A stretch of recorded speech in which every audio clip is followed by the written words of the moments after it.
Guys hello guys, welcome back to my YouTube channel. I hope आप सभी अच्छे होंगे। वैसे ये भी आइडिया ये था कि डेली 25 क्वेश्चन या 10 क्वेश्चन की प्रैक्टिस करवाएंगे, लेकिन अगर जैसे सिलेबस और टाइम को देखा जाए तो उसके अकॉर्डिंग लगता है कि 3 महीने में सभी चीज़ें एक साथ लेकर चलना इम्पॉसिबल है। तो इससे बेटर होगा कि घटना चक्र की सारी क्वेश्चन सीरीज़ को आप कवर कर लें। उसके बाद टाइम मिलता है तब हमें लगता है उसको कवर करना चाहिए। जैसे मान लिया 10 क्वेश्चन डेली आप या 25 क्वेश्चन कर रहे हैं, पहले घटना चक्र को कवर कर लीजिए, उसके बाद अदर चीज़ें देखिए। जैसे यहाँ पर अभी तक हमने एंशिएंट हिस्ट्री के 4 पार्ट कवर कर लिए, ये पार्ट नंबर 5 है। तो रंगपुर गुजरात के सौराष्ट्र क्षेत्र में, रंगपुर कहाँ पर है? गुजरात के सौराष्ट्र क्षेत्र में। यहाँ से प्राक हड़प्पा और उत्तर हड़प्पाकालीन सभ्यता के साक्ष्य मिले हैं। यहाँ से प्राप्त वनस्पति अवशेष के आधार पर कहा जा सकता है कि वे लोग चावल, बाजरा एवं ज्वार की खेती करते थे। ये इम्पोर्टेंट है, इसको ध्यान से देखिएगा कि सैंधव सभ्यता एवं उसके किनारे स्थित प्रमुख स्थल। सैंधव सभ्यता के प्रमुख स्थल एवं उनसे संबंधित नदी कौन कौन सी हैं? क्या है? सैंधव सभ्यता के प्रमुख स्थल एवं उनसे संबंधित नदी, स्थल और नदी। जैसे हड़प्पा किस नदी के किनारे है? रावी नदी के।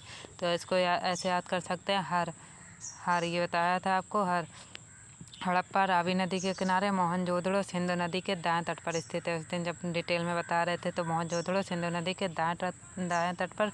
कालीगंगा किस नदी पर है? घग्गर नदी पर। लोथल किस पर है? भोगवा नदी पर। रोपड़ सतलज नदी के किनारे है। और मांडा चिनाव नदी के किनारे। नहीं याद आ रहा, आप ऐसे याद कर सकते हैं। हड़प्पा हर से याद हो गया, और मोहनजोदड़ो मौसी से याद किया। काली कैसी होती है? मतलब घातक या घनघोर होती है, तो वहाँ से हम घग्गर याद कर सकते हैं, घा वर्ड से। काली होती हैं, कैसी होते हैं?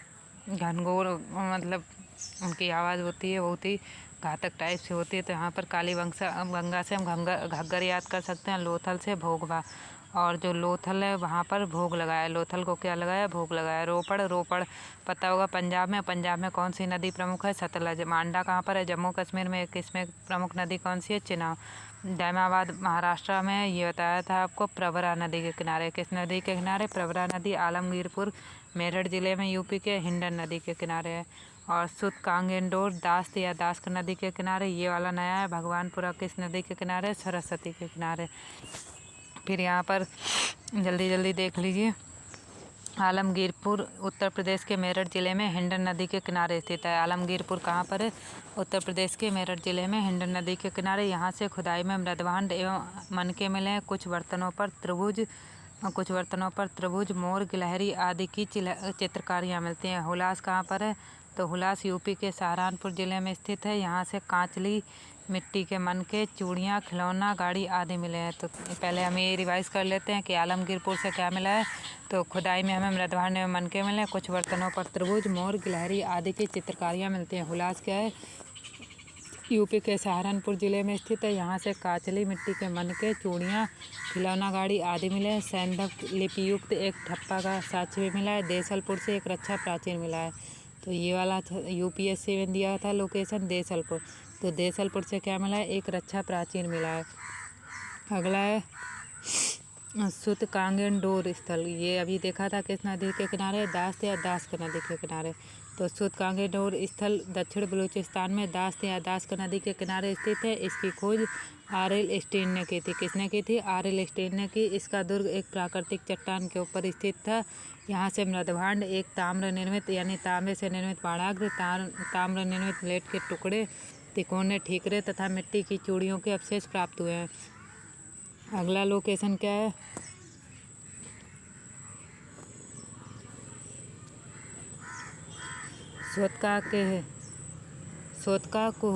सोतकाकोह सुत कांगेडोर के पूरब में स्थित है। सोतकाकोह कहाँ पर स्थित है? सुत कांगेडोर के पूरब में स्थित है। इसकी खोज किसने की? डेल्स ने। अभी सुत कांगेडोर की खोज बात कर रहे थे, आर.एल. स्टेन ने की, लेकिन सोतकाकोह की खोज किसने की? डेल्स ने की। यहाँ से हमें 2 टीले मिले हैं जिसके आकार सुत कांगेडोर जैसे ही है। अगला जो है बलूचिस्तान के दक्षिण तटवर्ती पट्टी पर,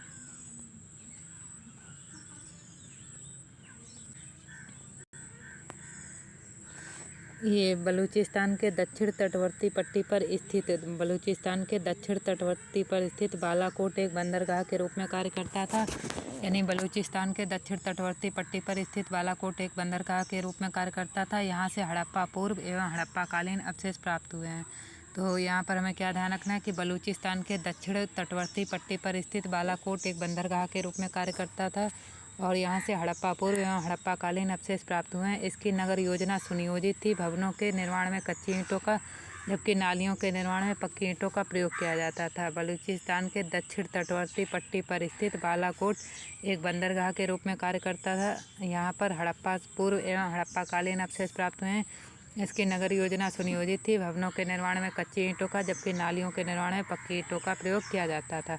और बालाकोट का सबसे समृद्ध उद्योग क्या था? सीप उद्योग था। क्या था? सीप उद्योग। बालाकोट है उसका सबसे समृद्ध उद्योग का नाम क्या है? सीप उद्योग। और यहाँ से हजारों की संख्या में सीप से बनी चूड़ियों के टुकड़े मिले हैं। बनावली से हमें क्या मिला है या इसकी खोजकर्ता कौन है?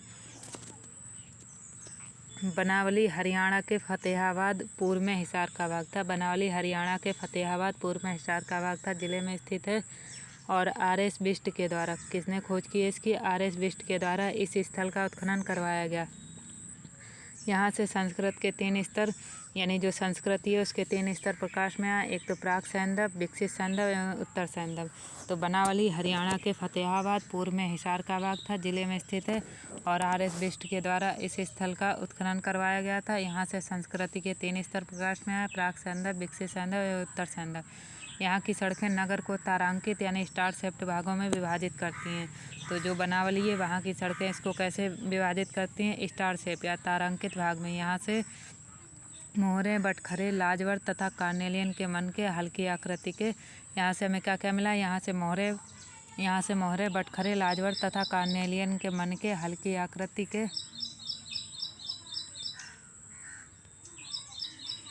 आकृति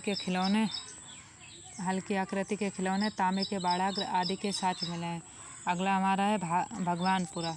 लोकेशन हम सारी क्लियर कर रहे हैं कि कहाँ पर क्या मिला है और कहाँ पर इसकी मेन लोकेशन है। तो भगवानपुरा कहाँ पर है? हरियाणा के कुरुक्षेत्र जिले में सरस्वती नदी के दक्षिणी किनारे पर स्थित है। भगवानपुरा हरियाणा के कुरुक्षेत्र जिले में सरस्वती नदी के दक्षिणी किनारे पर स्थित है। जेपी जोशी ने इसका उत्खनन करवाया था। आपको क्वेश्चन में ये बताना है कमेंट बॉक्स में कि जेपी जोशी ने और किसकी खोज की थी। तो यहाँ पर अभी हम भगवानपुरा का नाम बता रहे हैं। तो जिला कौन सा है? हरियाणा के कुरुक्षेत्र जिले में सरस्वती नदी के दक्षिणी किनारे पर जेपी जोशी ने इसका उत्खनन करवाया था। यहाँ से प्राप्त प्रमुख अवशेषों में सफ़ेद, काले तथा आसमानी रंग की कांच की चूड़ियाँ।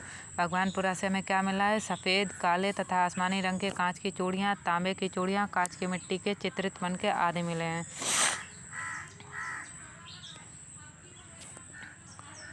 मांडा जम्मू कश्मीर में चिनाब नदी के दक्षिणी किनारे पर स्थित है। इसका उत्खनन जेपी जोशी तथा मधुबाला के द्वारा करवाया गया। यहाँ से 3 सांस्कृतिक स्तर प्राप्त हुए, प्राक सैंधव, विकसित सैंधव एवं उत्तरकालीन सैंधव। तो आपको बताना है, इससे पहले अभी हमने किस स्थान पर प्राक सैंधव, विकसित सैंधव एवं उत्तरकालीन सैंधव संस्कृति को देखा था। यहाँ से मिट्टी के ठीकरे, तो जो मांडा है वहाँ से हमें क्या क्या मिले हैं? मिट्टी के ठीकरे, हड्डी के नुकीले बाड़ाग, चर्ट ब्लेड, कांच से निर्मित पेचदार पिन तथा एक आधी अधूरी मोहर आदि के अवशेष प्राप्त हुए हैं। उत्तर प्रदेश के बागपत जिले में बारोट तहसील के सनौली नामक, तो कई लोकेशन यूपी की इससे पहले बता चुके हैं। जैसे यहाँ पर इससे पहले अभी देखा था हुलास। तो यूपी के कौन सा जिला है? बागपत जिले में बारोट तहसील के सनौली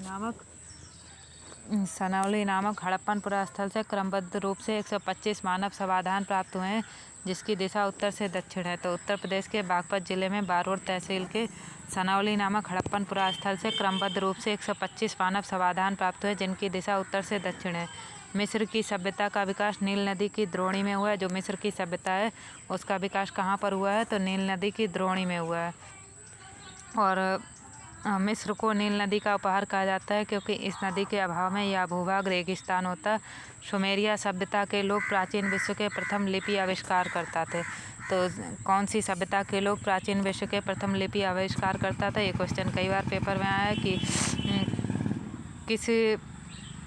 सभ्यता के लोग प्राचीन विश्व के प्रथम लिपि आविष्कारकर्ता थे। तो सुमेरी सभ्यता के लोग प्राचीन विश्व के प्रथम लिपि आविष्कारकर्ता थे। खुदाई से प्राप्त बहुसंख्यक नारी मूर्तियों से अनुमान लगाया जाता है कि सैंधव सभ्यता कैसी थी, मात्र सत्तात्मक थी। तो खुदाई से प्राप्त बहुसंख्यक नारी मूर्तियों से अनुमान लगाया जाता है कि सैंधव सभ्यता मात्र सत्तात्मक थी। सैंधव लोग शाकाहारी तथा मांसाहारी दोनों प्रकार के भोजन करते थे। उनके वस्त्र ऊनी और सूती दोनों प्रकार के होते थे। कंठहार, कर्णफूल, कड़ा, कंठहार हो गया, कर्णफूल, कड़ा, भुजबंद, अंगूठी, हंसुली, करधनी आदि आभूषण पहने जाते थे नौसारों से स्त्रियों। तो कहाँ पर? नौसारों से स्त्रियों के मांग में सिंदूर के प्रमाण मिले हैं, जो हिंदू धर्म से सुहाग का प्रतीक है। सैंधव काल में कौन सा प्रमुख खेल था? पाशा प्रमुख खेल था। सैंधव काल में पाशा प्रमुख खेल था। सैंधव काल में पाशा प्रमुख खेल था। सिंधु घाटी सभ्यता के लोगों के मुख्य खाद्यान्न गेहूं और जौ थे। तो सिंधु घाटी सभ्यता के मुख्य खाद्यान्न क्या थे? गेहूं और जौ थे। और रंगपुर से धान की भूसी तथा लोथल से चावल के अवशेष मिले हैं। रंगपुर से हमें क्या मिला है? धान की भूसी तथा लोथल से चावल के अवशेष मिले हैं। लोथल से वृत्ताकार चक्की के 2 पार्ट मिले हैं। लोथल से हमें क्या मिला है? वृत्ताकार चक्की के 2 पार्ट मिले हैं। सूती वस्त्रों के अवशेषों से यह निष्कर्ष निकाला जाता है कि यहाँ के निवासी कपास उगाना जानते थे और सर्वप्रथम सैंधव वासियों ने कपास की खेती को प्रारंभ किया था। भारत से कपास यूनान गई, जिसे यूनानी हिंडन के नाम से पुकारते थे। भारत में कपास की खेती का प्रारंभ 3000 ईसा पूर्व में किया गया था, जबकि मिस्र में इसकी खेती 2500 ईसा पूर्व के लगभग शुरू की गई। हड़प्पा, मोहनजोदड़ो, कालीबंगा, सुरकोतदा, यहाँ कौन कौन सी लोकेशन है? हड़प्पा, मोहनजोदड़ो, कालीबंगा, सुरकोतदा स्थलों से कोवड़दार ऊँट के जीवाश्म मिले हैं। सुरकोतदा, लोथल, कालीबंगा। तो यहाँ पर सुरकोतदा, लोथल, कालीबंगा से हमें क्या मिला है? घोड़े की रणमूर्तियाँ, हड्डियाँ, जबड़े आदि के अवशेष प्राप्त हुए हैं। सिंधु सभ्यता का प्रमुख उद्योग क्या था? वस्त्र उद्योग था। सिंधु सभ्यता का प्रमुख उद्योग क्या था? वस्त्र उद्योग था। मोहनजोदड़ो से तांबे के 2 उपकरणों से लिपटा हुआ, यानी जो मोहनजोदड़ो है सिंधु सभ्यता का, पहले तो हमें इंडस्ट्री याद रखना है क्या है? वस्त्र उद्योग था। और मोहनजोदड़ो से तांबे के 2 उपकरणों से लिपटा हुआ सूती धागा एवं कपड़ा प्राप्त है। लोथल तथा चंद्रहूदड़ों में मनके बनाने का कार्य होता था। लोथल तथा बालाकोट सीप उद्योग के लिए प्रसिद्ध थे। लोथल और बालाकोट किसके लिए प्रसिद्ध थे? सीप उद्योग के लिए प्रसिद्ध थे।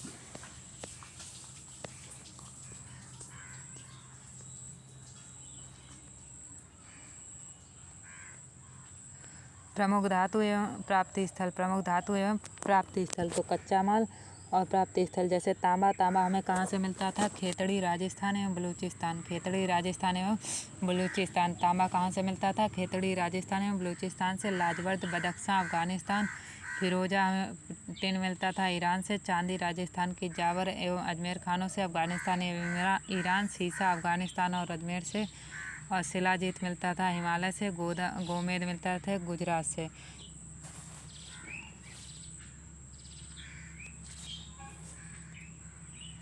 सैंधव निवासियों का आंतरिक एवं बाह्य व्यापार उन्नत अवस्था में था। सिक्कों का प्रचलन नहीं था। क्या याद रखना है कि जो सिक्कों का प्रचलन क्या था? नहीं था।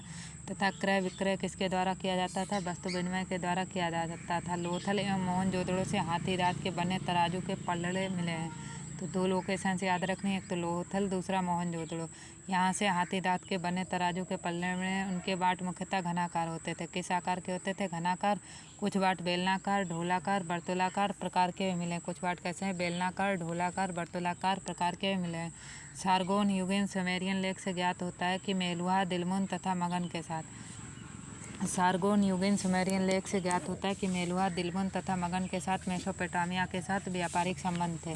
तो सारगोन युगीन सुमेरियन लेख से क्या ज्ञात होता है कि मेलुहा, दिलमुन तथा मगन के साथ मेसोपोटामिया के व्यापारिक संबंध थे। मेलुहा की पहचान किससे की गई है? तो मेलुहा की पहचान की गई है सिंध क्षेत्र से। इसको एक बार रिवाइज कर लीजिए कि जो मेलुहा है, मेलुहा की पहचान किस क्षेत्र से की गई है? सिंध क्षेत्र से। दिलमुन की पहचान फारस की खाड़ी से के बहरीन से की गई। सुमेरी अभिलेखों में दिलमुन को साफ सुथरे नगरों का स्थान या सूर्योदय का क्षेत्र और हाथियों का देश कहा गया है।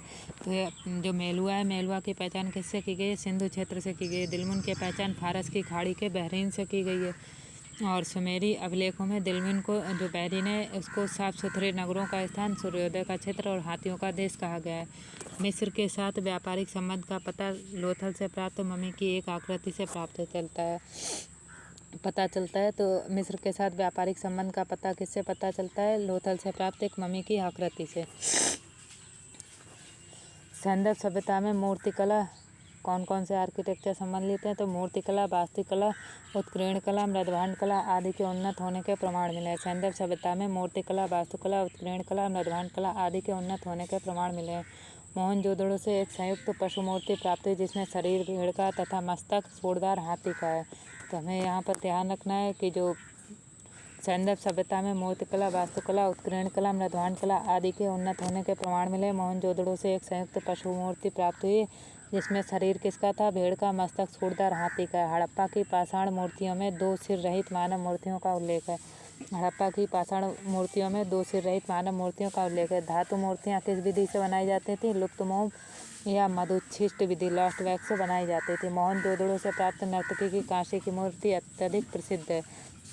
लोथल से कुत्ते तथा कालीबंगा से ताम्र मूर्ति प्राप्त हुई है। तो लोथल से हमें किसकी मूर्ति मिली है? कुत्ते की तथा कालीबंगा से ताम्र। और इससे पहले अभी हमने देखा था कि जो हाथी दांत के पल्लड़े कहाँ से मिले हैं? मोहनजोदड़ो, लोथल से। चनहुदड़ो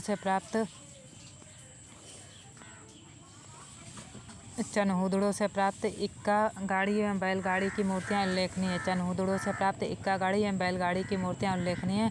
मृण मूर्तियाँ पुरुषों, स्त्रियों और पशु पक्षियों की प्राप्त हुई है।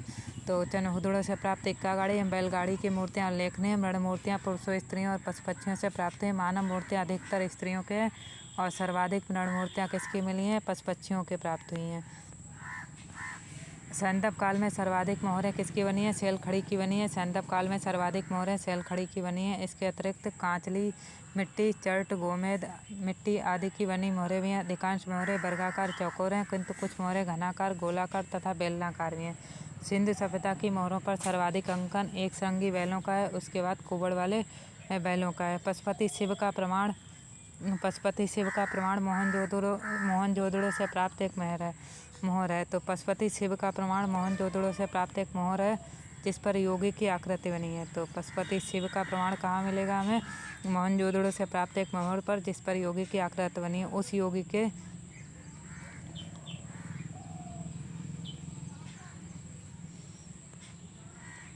योगी के दाईं ओर बाघ और हाथी, जो योगी है उसके दाईं ओर क्या है? बाघ और हाथी तथा बाईं ओर गैंडा एवं भैंसा। नहीं याद हो रहा है? जब ऐसे याद कीजिए कि जैसे सबसे ज़्यादा काम किससे करते हैं?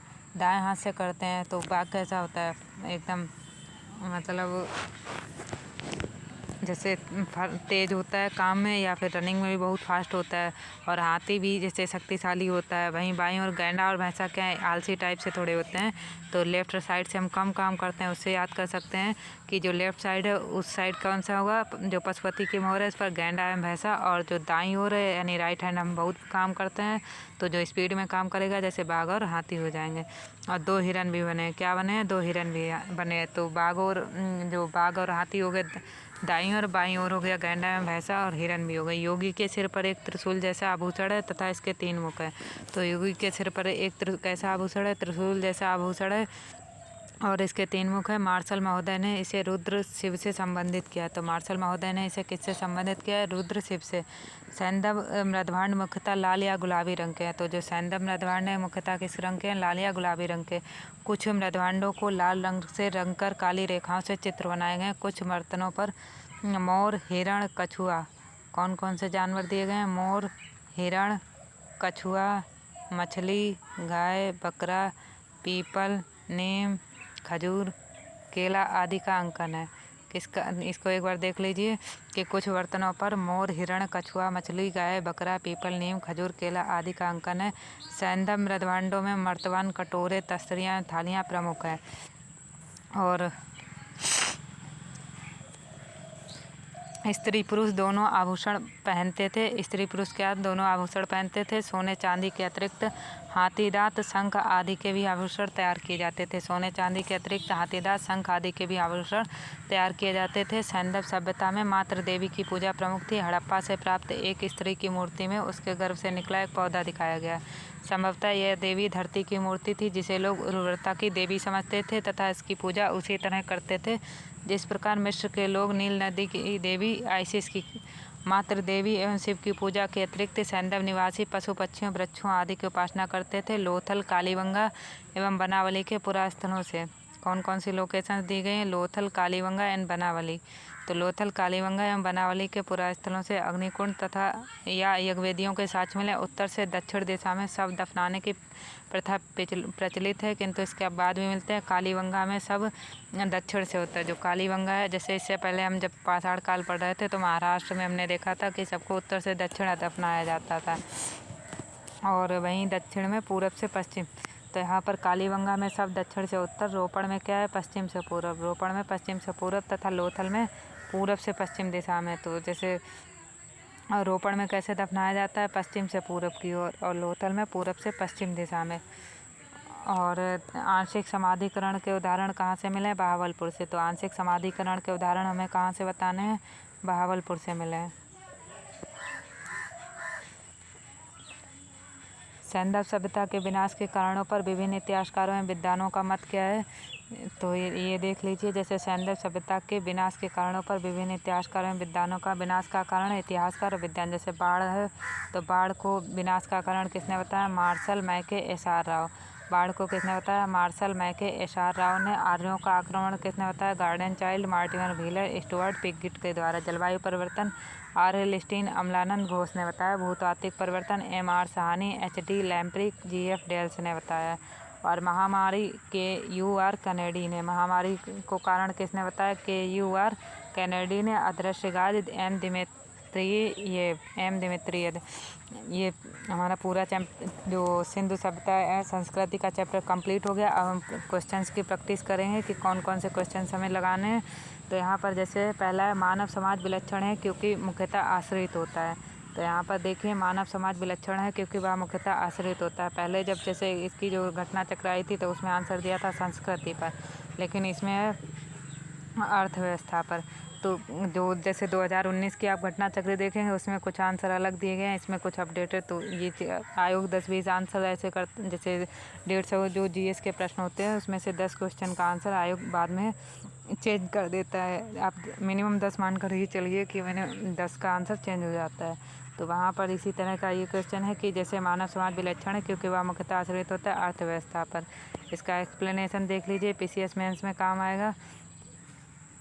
मानव समाज विलक्षण या विशिष्ट होता है। मानव समाज विलक्षण या विशिष्ट होता है क्योंकि वह मुख्यतः अर्थव्यवस्था पर आश्रित होता है। अर्थव्यवस्था में जैसे जैसे परिवर्तन होता जाता है वैसे वैसे समाज परिवर्तित होता जाता है। जैसे खाद्य संग्रह, कृषि उत्पादन, उद्योग आदि अर्थव्यवस्था में जैसे जैसे परिवर्तन होता गया सामाजिक व्यवस्था उसी अनुरूप में बदलती गई।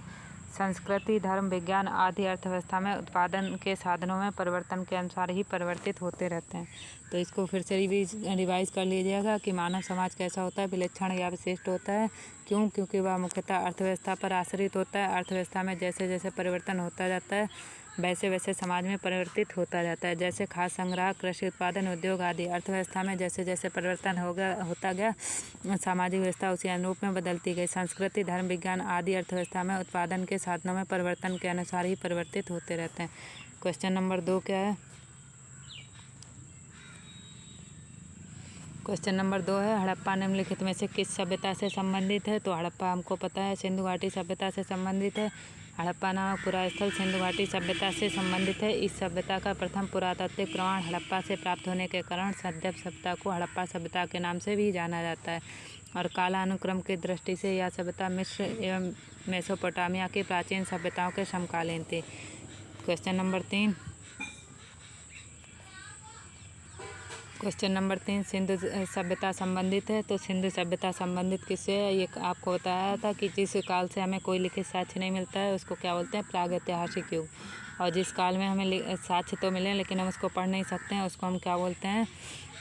आदि ऐतिहासिक काल, और जिस काल का इतिहास जिससे जैसे जो जिसके साक्ष्य हम पढ़ सकते हैं उसे क्या बोलते हैं, ऐतिहासिक युग। तो सैंधव सभ्यता कैसी थी, आदि ऐतिहासिक काल की थी। किस काल की थी, आदि ऐतिहासिक युग से।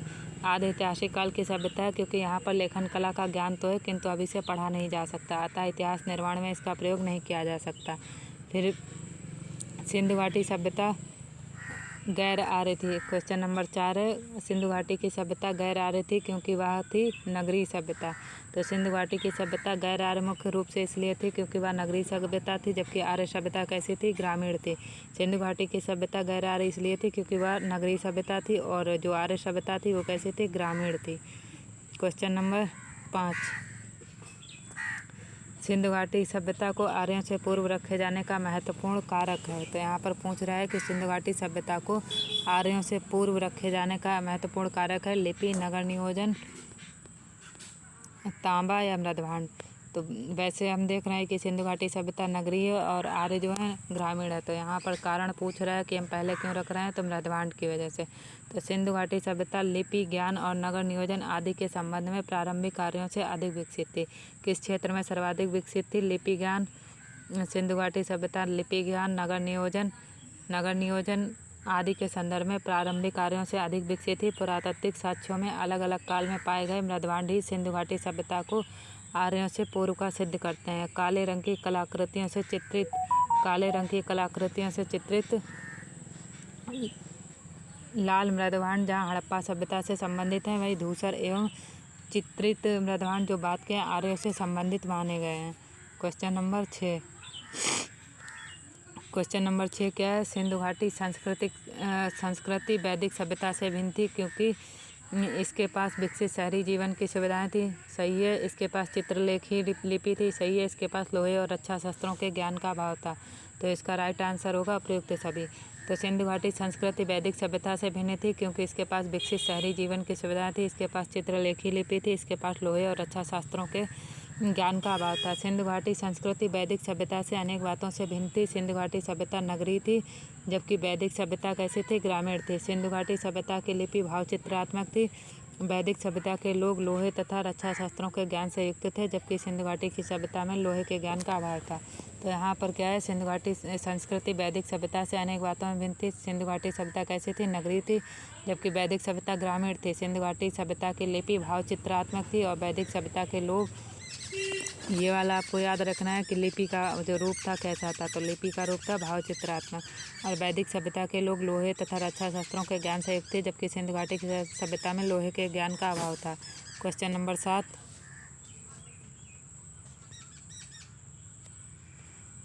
हड़प्पा संस्कृति की जानकारी का प्रमुख स्रोत है। हड़प्पा संस्कृति की जानकारी का प्रमुख स्रोत है तो शिलालेख या पकी मिट्टी की मोहरों पर अंकित लेख, पुरातात्विक खुदाई, उपयुक्त सभी। तो इसमें राइट आंसर क्या होगा, पुरातात्विक खुदाई। हड़प्पा सभ्यता की लिपि का भी वाचन नहीं हो सका, अतः सभ्यता से संबंधित अनेक पुरास्थलों से प्राप्त पुरावशेष ही हड़प्पा संस्कृति के विशिष्ट तथ्यों पर प्रकाश डालते हैं। क्वेश्चन नंबर 8 क्या है, क्वेश्चन नंबर 8, निम्नलिखित में से कौन सा सिंधु घाटी की सभ्यता पर प्रकाश डालता है। तो पुरातत्व संबंधी खुदाई। सिंधु घाटी सभ्यता पर कौन प्रकाश डालता है, पुरातत्व संबंधी खुदाई। क्वेश्चन नंबर 9, सिंधु घाटी सभ्यता के निवासियों की सभ्यता को जानने का मूल स्रोत है वहाँ पाई गई। तो यहाँ पर क्वेश्चन नंबर 9 में पूछ रहा है, सिंधु घाटी के निवासियों की सभ्यता को जानने का मूल स्रोत है वहाँ पाई गई मोहरें, बर्तन, जेवर, हथियार तथा औजार।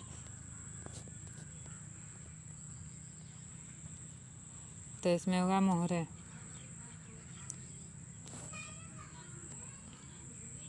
सैंधव सभ्यता से संबद्ध विभिन्न पुरास्थलों की खुदाई के फलस्वरूप वहाँ से प्राप्त 3000 से मोहरें इस सभ्यता के विषय में जानकारी के सर्वाधिक महत्वपूर्ण साधन है। मोहरों पर अंकित चित्रों के माध्यम से सैंधव सभ्यता के विभिन्न कार्यकलापों एवं विश्वासों पर प्रकाश पड़ता है। फिर क्वेश्चन नंबर 10, क्वेश्चन नंबर 10 क्या है कि हड़प्पा सभ्यता की उत्पत्ति के संदर्भ में कौन सा जोड़ा सही नहीं है। क्या कह रहा है कि हड़प्पा सभ्यता की उत्पत्ति के संदर्भ में कौन सा जोड़ा सही नहीं है। पहला है एम रफ़ीक मुगल, दूसरा इसमें हड़प्पा सभ्यता ने मेसोपोटामिया सभ्यता से प्रेरणा ली, तो यही सही नहीं है, बाकी सारे सही हैं। जैसे EJH मैके, सुमेर लोगों का पलायन, और दूसरा मार्टिमर व्हीलर, पश्चिमी एशिया से सभ्यता के विचार का प्रश्न चौथा है, अमलानंद घोष हड़प्पा सभ्यता का उद्भव पूर्व हड़प्पा सभ्यता की परिपक्वता के परिणाम स्वरूप हुआ। इसको रिवीजन में ले लीजिए एक बार कि EJH मैके सुमेर से लोगों का पलायन से संबंधित हैं और मार्टिमर व्हीलर पश्चिमी एशिया से सभ्यता के विचार का प्रवचन। अमलानंद घोष हड़प्पा सभ्यता का उद्भव पूर्व हड़प्पा सभ्यता की परिपक्वता के परिणाम स्वरूप हुआ। हड़प्पा सभ्यता की संदर्भ, ये इसका डिटेल देख लीजिए एक बार।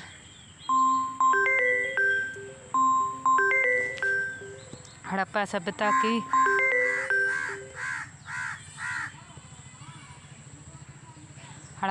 की उत्पत्ति के संदर्भ में हड़प्पा सभ्यता की उत्पत्ति के संदर्भ में अनेक विद्वानों ने अलग अलग मत प्रस्तुत किए हैं। तो यहाँ पर किसकी बात टॉपिक क्या है, हड़प्पा सभ्यता की उत्पत्ति। तो उसके संदर्भ में अनेक विद्वानों ने अलग EJH मैके का मानना है कि हड़प्पा सभ्यता की उत्पत्ति सुमेर यानी दक्षिणी मेसोपोटामिया से लोगों के प्रवसन के कारण हुआ। इन्हीं के समरूप प्रवसन के सिद्धांत के इतिहासविद DH गार्डन तथा मार्टिमर व्हीलर का मानना है कि हड़प्पा सभ्यता की उत्पत्ति पश्चिमी एशिया से सभ्यता के विचार के प्रवसन के कारण।